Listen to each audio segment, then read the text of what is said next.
Hello everyone, welcome back to my channel. আশা করি সবাই খুব ভালো আছেন।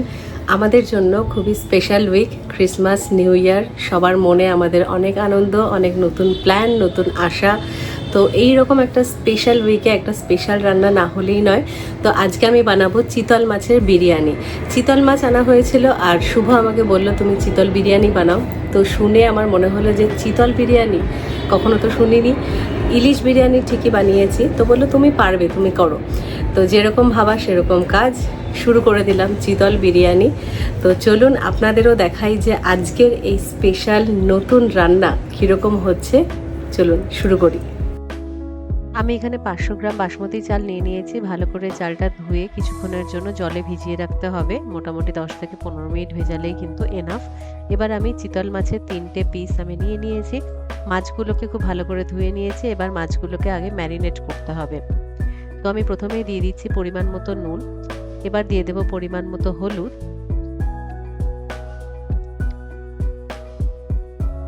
এবার দিয়ে দিচ্ছি রসুন বাটা, হাফ চামচ মতো রসুন বাটা দিয়ে দিচ্ছি। শুকনো লঙ্কা বাটা দিচ্ছি 1 চামচ, আর দিচ্ছি লেবুর রস। লেবুর রস, রসুন বাটা দিলে মাছের মধ্যে যে আষ্টে গন্ধ সেটা কিন্তু থাকবে না। তো এইভাবে মাছটাকে ম্যারিনেট করে নিয়ে মোটামুটি আধ ঘন্টা মতো রেখে দিতে হবে। মাছ ম্যারিনেশন আমাদের ডান। এবার আমি এখানে একটু পাকা তেঁতুল নিয়ে নিয়েছি, সেটা আমি জলের মধ্যে ভিজিয়ে রাখবো কিছুক্ষণ, কারণ রান্নায় হচ্ছে তেঁতুলের পাল্পটা আমার লাগবে। প্রথমে বিরিয়ানি মশলা তৈরি করে নেব। গোটা গরম মশলা নিয়ে নিয়েছি, সাজিরে, মরিচ নিয়েছি, গোলমরিচ নিয়েছি, তেজপাতা, শুকনো লঙ্কা, গোটা ধনে, গোটা জিরে, জায়ফল, জয়িত্রী। জায়ফলটা আমি গ্রেট করে দেব। তো প্রথমে বিরিয়ানি মশলাটা তৈরি করে নিচ্ছি। ড্রাই রোস্ট করে নিয়ে এটাকে আমি গুঁড়ো করে নেব। আমাদের বিরিয়ানি মশলা, হোমমেড বিরিয়ানি মশলা একদম রেডি। তো এখানে একটা প্যানে আমি প্রথমে কিছুটা সর্ষের তেল নিয়ে নিয়েছি। পেঁয়াজের বেরেস্তা করে নেব। 3টে পেঁয়াজ কুচি আমি নিয়েছি। হাই হিটে বেরেস্তাটা করে নিতে হবে। বেরেস্তা করার টাইম কিন্তু হাই হিটে থাকতে হবে গ্যাসের আঁচটা, আর সব সময় কিন্তু কন্টিনিউয়াসলি নাড়াতে হবে। তো এই যে পেঁয়াজের কালারটা চেঞ্জ হয়ে গেছে, ব্রাউনিশ হয়ে গেছে, আমাদের বেরেস্তা একদম ডান। এবার আমি বেরেস্তাটা নামিয়ে একটা টিস্যুর উপরে রেখে দেবো, তাহলে একদম মচমচে হবে।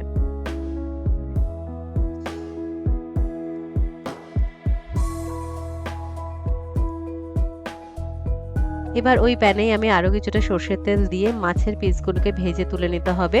তো দিয়ে দিচ্ছি 3টে চিতল মাছের পিস।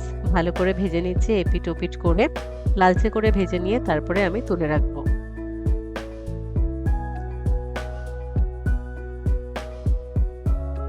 এক পিঠ ভাজা হয়ে গেছে, এবার আমি উল্টে দিলাম।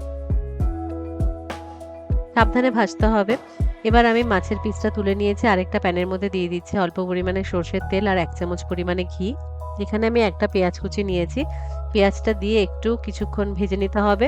খুব বেশি লাল লাল করে না ভাজলেও হবে। তারপরে আমি বাকি মশলাগুলো এক এক করে অ্যাড করে দেব।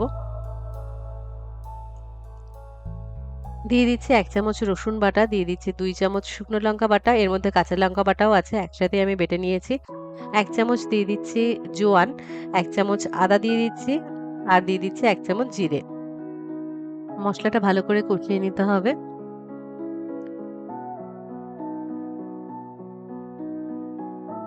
দিয়ে দিচ্ছি পরিমাণ মতো নুন। মশলা থেকে তেল ছাড়তে শুরু করে দিয়েছে, অল্প একটু আমি হলুদ দিয়ে দিলাম। এবার আমি দিয়ে দেব 2টো টমেটো কুচি। টমেটোটা দিয়ে কিছুক্ষণ ঢাকা দিয়ে রাখতে হবে, তাতে কি হবে টমেটোটা একদম নরম হয়ে যাবে। মশলা কষানো হয়ে গেছে, এখন আমি দিয়ে দিচ্ছি টক দই। 5 থেকে 6 চামচ মতো আমি টক দই ব্যবহার করব। এটা ঘরে পাতা টক দই। তো টক দইটা দিয়ে আবারও কিছুক্ষণ আমি মশলাটা কষিয়ে নিচ্ছি।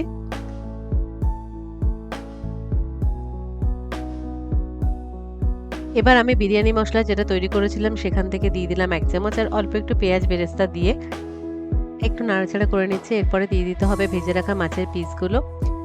মাছের পিসগুলো দিয়ে আমি চামচের সাহায্যে কিছুটা মশলা মাছের উপরে দিয়ে দেব,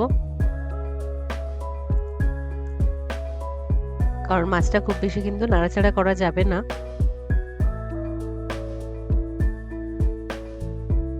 এবার আমি দিয়ে দিচ্ছি নারকেলের দুধ। একটা নারকেলের দুধ আমি ব্যবহার করেছি। নারকেলের দুধটা দিয়ে একটু নাড়াচাড়া করে নিতে হবে, খুব সুন্দর কিন্তু ফ্লেভার আসবে। আর দিয়ে দেব তেঁতুলের যে পাল্প বের করে রেখেছিলাম সেইটা। বুঝতেই পারছেন আজকে রান্নাটা কতটা স্পেশাল। এবার আমি দিয়ে দিচ্ছি নুন, পরিমাণ মতো নুন দিতে হবে, নুনটা অবশ্যই টেস্ট করে নেবেন। তো হয়ে গেছে, মাছটা আমাদের কিন্তু সিদ্ধ ভালো করে হয়ে গেছে, মাছটা আমি নামিয়ে নিচ্ছি। আর গ্রেভিটা আমার আরেকটু থিক লাগবে, তো আমি গ্রেভিটা আরেকটু থিক করে নেব, কারণ এটা আমি লেয়ারিং এ দেবো, তো খুব বেশি ঝোলঝোল হলে কিন্তু ভালো লাগবে না।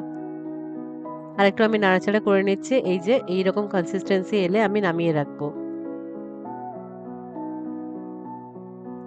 এবার আমি চালটা বসিয়ে দেব। প্রথমে আমি জলটা ভালো করে গরম করে নিয়ে দিয়ে দিচ্ছি বেশি পরিমাণে নুন। এবার আমি দিয়ে দিচ্ছি শাহজিরে, শাহমরিচ, আর দিয়ে দিচ্ছি গোটা জিরে, একটু লেবুর রস, গোটা গরম মশলা, একটা স্টার আনিস দিয়ে দিয়েছি, আর তেজপাতা দিয়ে দিয়েছি। এবার আমি দিয়ে দিয়েছি চালটা, আর 1 চামচ ঘিও আমি দিয়ে দিয়েছি। চালটা 70 to 80% সিদ্ধ করে নিতে হবে, তারপরে জলটা ঝরিয়ে রাখবো। তো এই যে ভাতটা আমাদের প্রায় হয়ে এসেছে। এবার এখান থেকে কিছুটা ভাত আমি নামিয়ে রাখছি, কারণ এবার আমি লেয়ারিংটা করব। তো অর্ধেকটা মতো ভাত আমি নামিয়ে রাখলাম আরেকটা বাটিতে। এবার আমি 3টে সিদ্ধ ডিম আমি দিয়ে দিলাম, আর দিয়ে দিচ্ছি যে গ্রেভিটা রেখেছিলাম, সেই গ্রেভিটা, মাছের যে গ্রেভিটা, সেটা আমি দিয়ে দিচ্ছি। এবার দিয়ে দিচ্ছি কিছুটা পেঁয়াজ বেরেস্তা, আর দিয়ে দিচ্ছি 1 চামচ বিরিয়ানি মশলা, আর দিয়ে দিচ্ছি কাজু আর কিশমিশ কুচি, আর অল্প একটু পরিমাণে ঘি দিয়ে দিলাম। এরপরে আমি বাকি যে ভাতটা রয়েছে, ভাতটা আমি দিয়ে দিচ্ছি। 1 চামচ দিয়ে দিচ্ছি বিরিয়ানি মশলা, একটু কাজু আর কিশমিশ কুচি। এবার আমি মাছের পিসগুলো অ্যাড করে দেব। মাছের 3টে পিস আমি আস্তে আস্তে আমি অ্যাড করে দিচ্ছি। মাছটা কিন্তু সাবধানে দিতে হবে যাতে ভেঙে না যায়। এবার কিছুটা আমার কাছে কাজু আর কিশমিশ বেঁচে ছিল, সেটাও আমি দিয়ে দিলাম, আর দিয়ে দিচ্ছি পেঁয়াজের বেরেস্তাটা। এবার আমি একটা লেবু এরকম গোল গোল করে কেটে নিয়েছি, সেইটা আমি উপর থেকে দিয়ে দিচ্ছি, খুবই সুন্দর লাগবে। 1 চামচ ঘি দিয়ে দিচ্ছি, আর দুধের মধ্যে কিছুটা স্যাফরান আমি ভিজিয়ে রেখেছিলাম, তো সেটাও আমি দিয়ে দিলাম। ব্যাস, আমাদের লেয়ারিং একদম ডান। এবার ঢেকে রেখে দেবো, একটু আটা দিয়ে আমি মুখটা বন্ধ করে দেবো, একটা তাওয়ার উপরে বসিয়ে মোটামুটি আধ ঘন্টা থেকে 35 মিনিট। আমাদের চিতল বিরিয়ানি একদম ডান। আমি এটা খুলে নিচ্ছি, এবার আমি সার্ভ করে নেব। আমি দেখিয়ে দেবো কতটা ঝরঝরে হয়েছে। তো এই যে প্রথমে আমি ভাতটা আমি বেড়ে নিচ্ছি, দেখুন কতটা ঝরঝরে হয়েছে। এবার মাছের পিসটাও আমি দেখিয়ে দেবো, এতটা ফ্লেভারফুল হয়েছিল না, এতটা সুন্দর খেতে। আমার মনে হয় দেখে আপনারা বুঝতেই পারছেন। তো আপনারাই বলুন যে কেমন লাগলো আজকের রেসিপিটা, কীরকম ঝরঝরে হয়েছিল সেটা তো বুঝতেই পেরেছেন। খেতে কিন্তু দুর্দান্ত হয়েছিল, আমি এতটুকু বাড়িয়ে বলছি না, খেতে অসাধারণ হয়েছিল। এত ভালো হবে সেটা কিন্তু একদমই আমি ভাবিনি, কিন্তু it turned out really really well. তো আশা করি আপনাদেরও ভালো লেগেছে। যদি ভালো লেগে থাকে আজকের ভিডিওটিকে লাইক করে দেবেন, শেয়ার করে দেবেন, আমার চ্যানেলটিকে সাবস্ক্রাইব করবেন। তো এরকম আরও নতুন নতুন রান্না নিয়ে চলে আসব। সবাই খুব ভালো থাকবেন, দেখা হবে পরের ভিডিওতে।